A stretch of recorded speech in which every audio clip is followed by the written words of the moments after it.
আলাইকুম। আমি মোহাম্মদ আলিম আল রাজি, secretary pharmacist, Aditya medical hall, পশ্চিম মোল্লারটেক, দক্ষিণখান, ঢাকা। আজকে আলোচনা করব ডেক্সপেল সিরাপ সম্পর্কে। ডেক্সপেল সিরাপ যা তৈরি করেছে অপসনিন ফার্মা লিমিটেড, বাংলাদেশ। উপাদান: ডেক্সপেল সিরাপে 3টি উপাদান থাকে। Number 1, dextromethorphan hydrobromide BP plus guaifenesin BP plus menthol. Dextromethorphan hydrobromide BP কাশির প্রতিকারে ব্যবহৃত হয়। এটি একটি কফ সাপ্রেসেন্ট অ্যান্টিসেপটিক্স।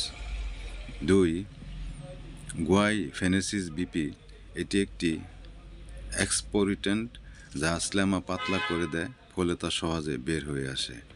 3, ম্যানথল বিপি, এটা ঠান্ডা অনুভব এনে শ্বাস প্রশ্বাসে আরাম দেয়। ব্যবহারের উদ্দেশ্য: শুকনো বা কাশি সহ সর্দির উপসর্গে, বুকে জমা থাকা কফ বের করতে, শ্বাসকষ্ট কমাতে, সাময়িক স্বস্তির জন্য। ডোজ: সাধারণত বড়দের 1 থেকে 2 চামচ 5 থেকে 10 মিলি দিনে 2 থেকে 3 বার। শিশুদের ক্ষেত্রে ডোজ ডাক্তার নির্ধারণ করবেন। চিকিৎসকের পরামর্শ ছাড়া কখনোই নিজে ডোজ পরিবর্তন করবেন না। সতর্কতা: 6 বছরের কম বয়সী শিশুদের ক্ষেত্রে ডাক্তারের পরামর্শ ছাড়া ব্যবহার করা উচিত নয়। ড্রো সাইনেন্স বা ঘুম ভাব তৈরি করতে পারে। কিছু ওষুধের সঙ্গে সংঘর্ষ হতে পারে, যেমন MAO ইনহিবিটরস। তো সকলকে ধন্যবাদ।